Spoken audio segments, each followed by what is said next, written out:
আমার নবী কোনোদিন আল্লাহকে সালাম দেয় নাই গো, আল্লাহ নিজেই নবীকে সালাম দিয়েছে। যখন কলম লিখলো লা ইলাহা ইল্লাল্লাহ, আল্লাহ বললেন মুহাম্মাদুর ইয়া রাসূলুল্লাহ, আল্লাহ সঙ্গে সঙ্গে বললেন, আল্লাহ নিজে বললেন আসসালাতু ওয়াসসালামু আলাইকা ইয়া রাসূলুল্লাহ, আসসালাতু ওয়াসসালামু আলাইকা ইয়া হাবিবাল্লাহ। সুবহানাল্লাহ। তোমার কথা শেষ। প্রথম গুরু আমার আল্লাহ, তার শিষ্য আমার নবী। শিষ্য বলবে লা ইলাহা ইল্লাল্লাহ, গুরু নিজেই বলবে মুহাম্মাদুর ইয়া রাসূলুল্লাহ। কয় গুরু ধরলে কি হবে, না ধরলে কি হবে?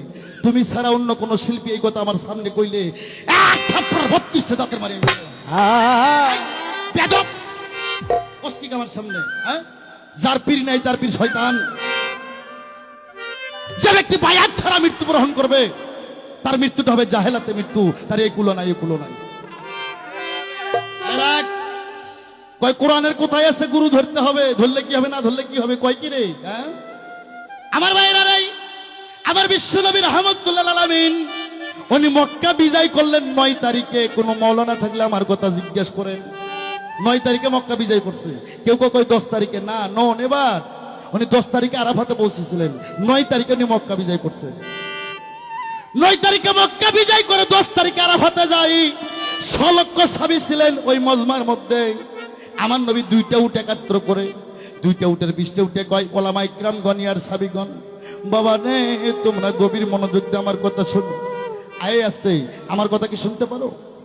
কয় ইয়া রাসূলুল্লাহ, আপনি যখন কথা বলেন মানে অতি নিকটে আমাদের কানে আসে, আপনি কথা বলে যাইতেছেন। আমার রাসূল বললেন আজ থেকে 4 দিন পর আমি পর্দা নেব।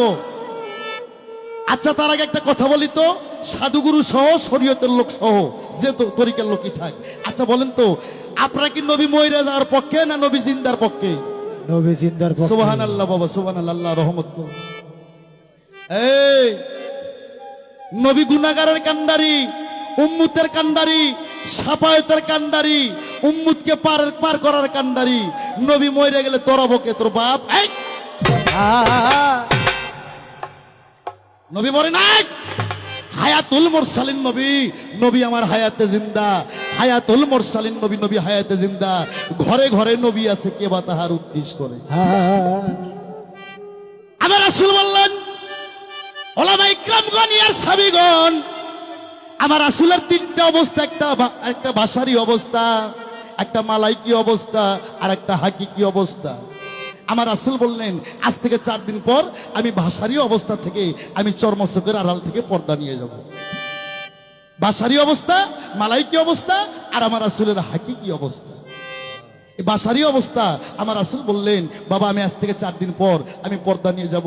তখন 6 লক্ষ সাহাবীর মধ্যে থেকে একটা সাহাবী বললেন ইয়া রাসূলুল্লাহ, আপনি যে পর্দা নিয়ে যাবেন, আপনি নবী চলে গেলে আমরা কি করে ইসলামকে ধরে রাখবো, কি করে আমরা ধর্মকে ধরে রাখবো?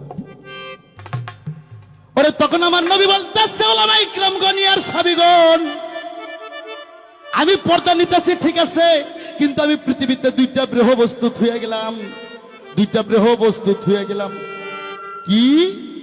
আমার রাসূল বললেন আমার প্রথম থুয়ে গেলাম আমার কোরআন সুন্নাহ। সুবহানাল্লাহ কইবেন না? সুবহানাল্লাহ। রাসূল বললেন আমি 2টা বৃহ বস্তু থুয়ে গেলাম, একটা আমার কোরআন সুন্নাহ, আর একটা আহলে বাইয়াত, আহলে বাইয়াত, আহলে বাইয়াত। আর দেওবন্দি শয়তানেরা যারা, এরা কয় একটা কোরআন সুন্নাহ আর একটা হাদিস সুন্নাহ। ওই বেটা হচ্ছে হাদিস পাইব কই?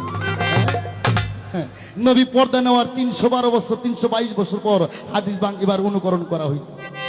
আমার রাসূল পাঁচ জবানে বলছেন আমি একটা কোরআন সুন্নাত হয়ে গেলাম, আর একটা আহলে বাইয়াত, আহলে বাইয়াত।